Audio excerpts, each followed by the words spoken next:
পাটিসাপটার জন্য আমি 2 প্যাকেট দুধ গরম করতে বসিয়ে দিলাম আগে। এটা এখন কমবে, মরতে মরতে যখন একদম অল্প হয়ে যাবে তখন আমরা ক্ষীরটা রেডি করব। এখন আমি গ্যাসটা জ্বালিয়ে দিয়েছি, আগে দুধটা ভালো করে ফুটে যাক।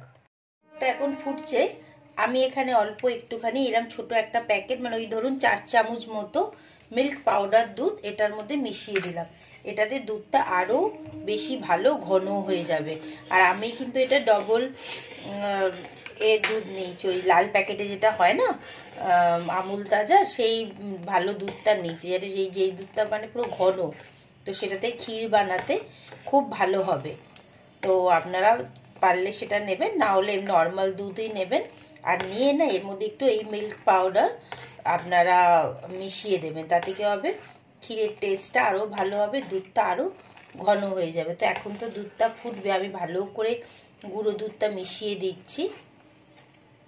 দুধটা এখন ভালো করে ফুটছে, আমি একটুখানি গুড় মিশিয়ে দিলাম এর মধ্যে আগে, কেননা গুড়টাও আস্তে আস্তে দুধের সাথে মিশে যাক, সেই জন্য আমি অল্প করে গুড় দিয়ে দিলাম। আপনারা চিনি দিয়েও করতে পারেন, মিষ্টিটা বুঝে দেবেন আপনারা।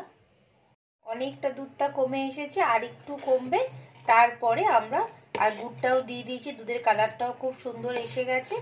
এবার আমরা এখন পাটিসাপটার ব্যাটারটা বানিয়ে নিই। দুধটা অনেকটা একদম কমে গেছে, এখন আমি এর মধ্যে কিছুটা নারকেল দিয়ে দিচ্ছি।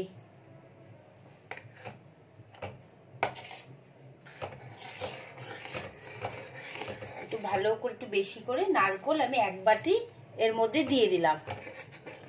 আর আমি এখানে একটু সন্দেশ এনে রেখেছি, নতুন গুড়ের সন্দেশ এনে রেখেছি, সেটাকেও এর মধ্যে দিয়ে দিলাম।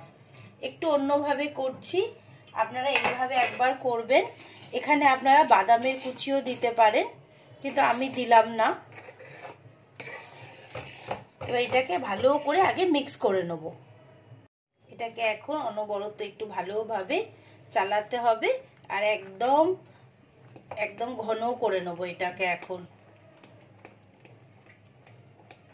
যেহেতু পাটালি দিয়েছি তাই জন্য এর থেকে একটা সুন্দর গন্ধ আসছে।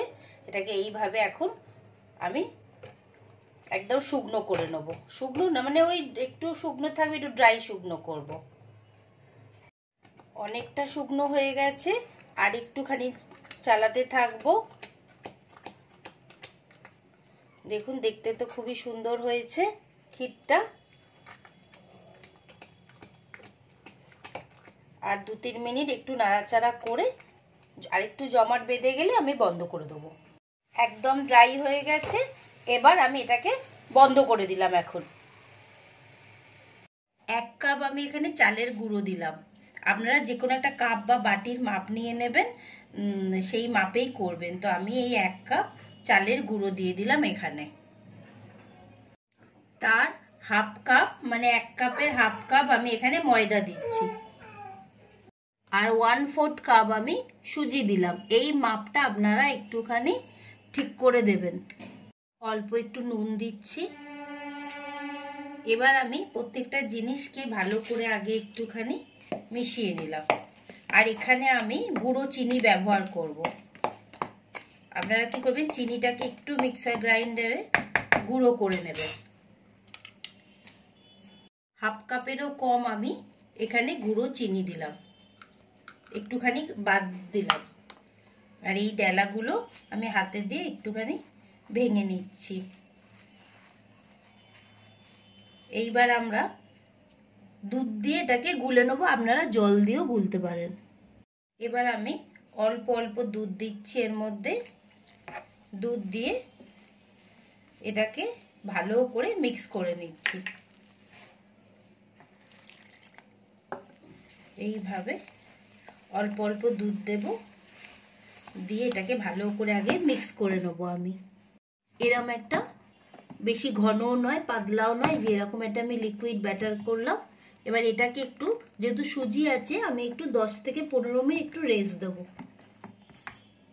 একটুখানি আগে ঘি দিয়ে দিয়েছি, দিয়ে এখানে এইভাবে পাটিসাপটার ব্যাটারটা দিয়ে দিলাম। দিয়ে আস্তে করে একটুখানি এরমভাবে শেপটা আপনারা একটু বুঝে সুঝে দেবেন। এবার এরমভাবে এটাকে কিছুক্ষণ 1 মিনিট মতো একটু হতে দেবো। এবার এই যে পুরটা আমি এরম সাইডে আস্তে আস্তে একটুখানি চিপে চিপে দিয়ে দিলাম। দিয়ে 1 সেকেন্ড, হ্যাঁ, দিয়ে এইভাবে জিনিসটাকে ফোল্ড করে দিচ্ছি। পাটিসাপটা রেডি হয়ে গেল। আপনাদের কেমন লাগলো ভিডিওটা অবশ্যই আমাকে জানাবেন। আর ননস্টিকের করাতে তাওয়াতেই চেষ্টা করবেন করতে, কারণ ব্যাটারটা প্রথম একটুখানি নষ্ট হয়ে যায়, কিন্তু পরে পরে সেট হয়ে যায়।